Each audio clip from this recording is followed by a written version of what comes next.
l'Assomption à travers une professeure qui était étudiant au foyer des étudiants et elle a connu les Oblates de l'Assomption et les Assomptionnistes.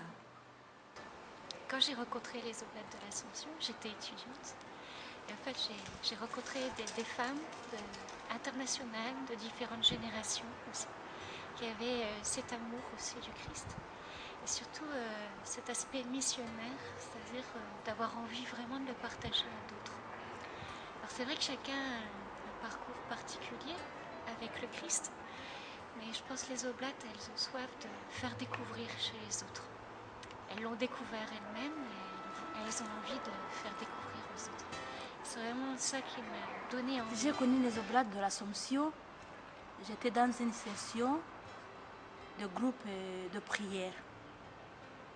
J'ai trouvé les Oblates charmantes, accueillantes, très gentilles. Et j'ai trouvé que ce qu'elles vivaient, ça correspondait de ce que je cherchais. Et c'est pour cela que je suis entrée chez les Oblates de l'Assomption. Je réponds. Ça va. Je connais les Oblates à travers mon cousin qui était assomptionniste. J'ai connu les Oblates par un foyer d'étudiantes au Saigon et par un prêtre franciscain qui connaît bien l'Assomption, surtout les frères assomptionnistes et les Oblates de l'Assomption. C'était pendant la guerre, même un peu avant. Mon père avait perdu sa situation, nous étions à la campagne, nous avons été pensionnaires à Jalène. Et Jalène était tenue par les Oblates de l'Assomption, pensionnaires 2 ans. J'ai connu les Oblates dans ma jeunesse lorsque je suis entrée dans un foyer comme pensionnaire quand j'allais au lycée. J'ai rencontré des sœurs très très simples,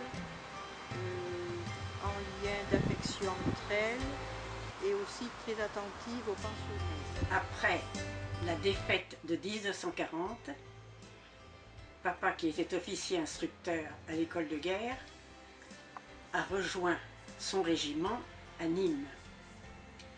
L'armée française avait quitté la zone nord de la France occupée par l'Allemagne et s'était repliée en zone sud. Papa nous a inscrites, mes sœurs et moi, à l'Institut d'Alzon. Et 15 jours après notre entrée, le 21 novembre 1940,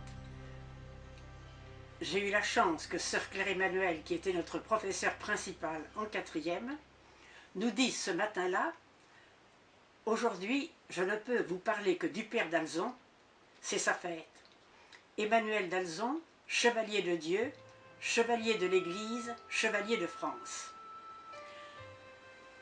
J'avais le désir d'être religieuse depuis l'âge de 8 ans, mais je ne connaissais que le Carmel à travers Sainte Thérèse de l'Enfant Jésus et la Visitation à travers Saint François de Sales et Sainte Jeanne de Chantal. J'aimais beaucoup la prière des Carmélites, la prière des Visitandines, mais je ne me voyais absolument pas en clôture. J'avais toujours rêvé d'être catéchiste, d'annoncer Jésus-Christ à des enfants, à des jeunes, et je ne me voyais pas enfermée derrière une grille. Ce matin-là, sœur Claire Emmanuel nous parle donc du père d'Alzon, et je découvre, pendant les 20 minutes où elle a parlé, une façon de vivre la vie religieuse où la vie de prière contemplative et apostolique était vécue à part égale avec l'apostolat au service de l'Église. Ça a été le coup de foudre et je n'ai plus pensé qu'à l'Assomption. Ça fait 70 ans, et même un peu plus, que j'ai eu la grâce d'entendre sœur Claire Emmanuel nous parler, et mon amour pour le père d'Alzon et l'Assomption n'ont fait que grandir depuis ce temps-là.